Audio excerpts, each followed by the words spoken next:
Hello friends, welcome back to my YouTube channel Plants, Pots and Bonsai. I am Pranav here.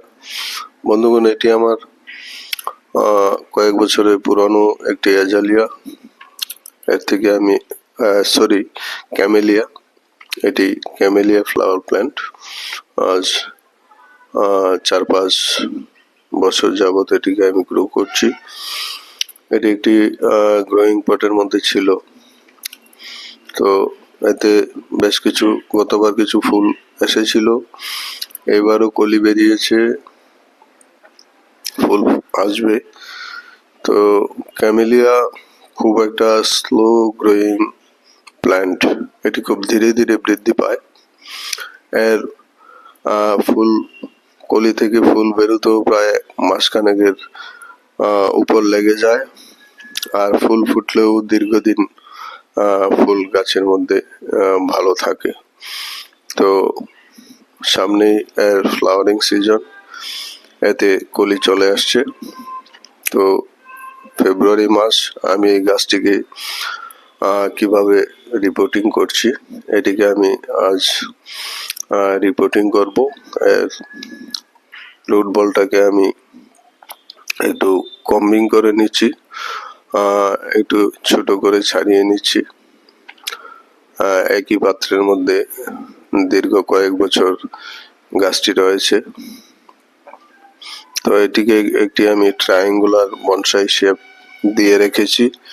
আজ এটিকে আমি একটি নতুন আর একটু প্রশস্ত রেক্টাঙ্গুলার বনসাই পাত্রের মধ্যে রিপোর্টিং করছি। এই পাত্রটিতে গাছটিকে আমি রিপোর্টিং করব এবং যথেষ্ট ফার্টিলাইজার দিয়ে গাছটিকে আমি রিপোর্টিং করে রাখবো, যেন আগামী 1-2 মাসের মধ্যে এতে প্রচুর ফুল পেতে পারি।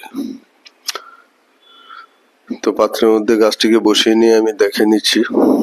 রুট বলটাকে আর একটু ছোট করতে হবে এই পাত্রের মধ্যে অ্যাডজাস্ট করতে গিয়ে,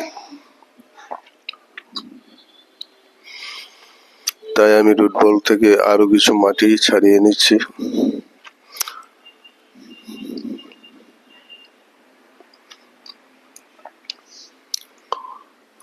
ফ্লাওয়ারিং এর আগেই এখন যেহেতু ফেব্রুয়ারি মাস, এটি রিপোর্টিং এর জন্য বেশ প্রশস্ত সময়, ভালো সময়। এই সময় রিপোর্টিং করলে গ্রোয়িং সিজন, কোনো অসুবিধা হওয়ার কারণ নেই।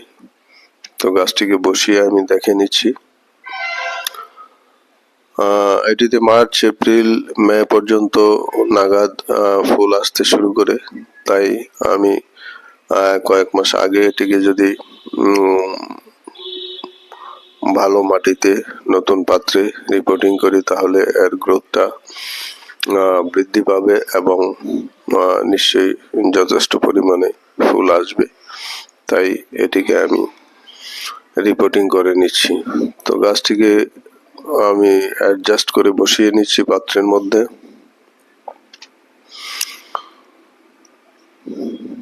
রুট বলটাকেও রিফাইন করে নিয়েছি।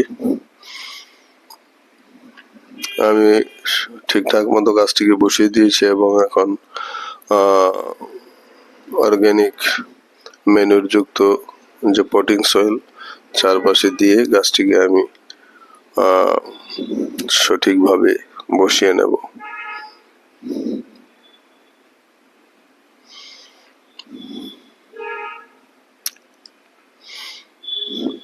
যেহেতু পাত্রটি একটু প্রশস্ত আছে এবং রুট বলটাও যথেষ্ট প্রশস্ত, তাই আমি আর এতে কোনো তার ব্যবহার করিনি রুট বলকে পাত্রের সঙ্গে বাঁধার জন্য। এটি এভাবেই আশা করি ঠিকঠাক মতো বসে যাবে।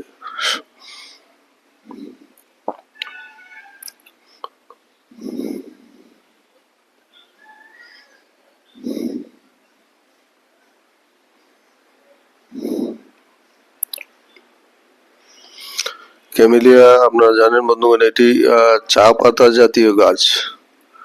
এতে লাল ফুল ফুটে, গাছগুলি দেখতে অনেকটা চা গাছের মতো, প্রজাতি একই, চা পাতা যেসব গাছ থেকে হয়, ক্যামেলিয়াও সেই ধরনের একটি গাছ, এবং অনেক জায়গাতে এই ক্যামেলিয়ার ফুল এবং পাতাও চার তৈরি করতে ব্যবহার করা হয়।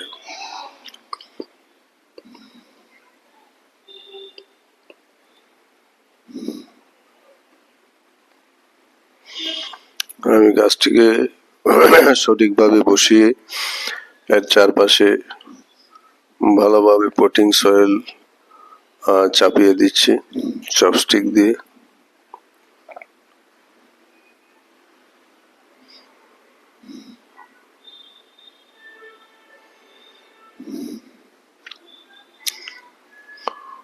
রিপোর্টিং এর সময় সব গাছকেই বিশেষ করে বনসাই পাত্রের মধ্যে বসালে গাছকে একটু, গাছের যে কাণ্ডটা বা রুট বলটা সেটিকে একটু পাত্র থেকে 1-1.5 ইঞ্চি উঁচু করে বসালে ভালো হয়, কারণ তাহলে এর যে সারফেস রুটগুলি সেগুলি সুন্দরভাবে বৃদ্ধি পাবে।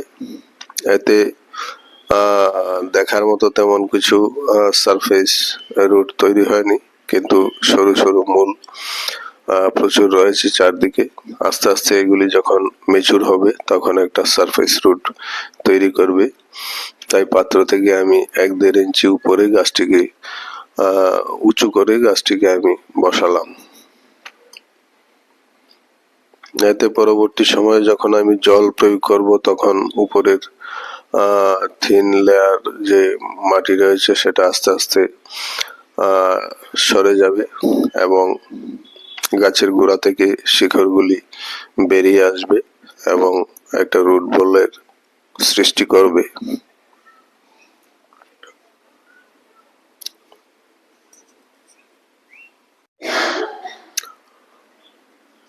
তো আমি ভালোভাবে চারপাশে মাটি চাপিয়ে দিচ্ছি এবং পাত্রের কিনার বরাবর একটু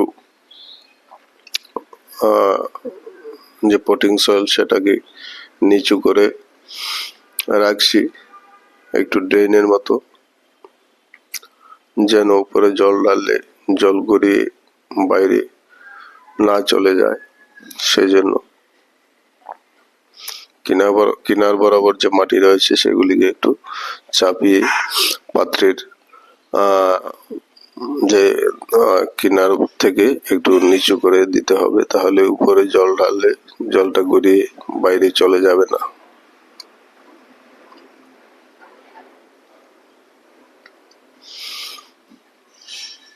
তো বন্ধুগণ, এইভাবে আমি আমার ক্যামেলিয়া ফ্লাওয়ারিং বনসাইকে এই ফেব্রুয়ারিতে রিপোর্ট করে নিলাম।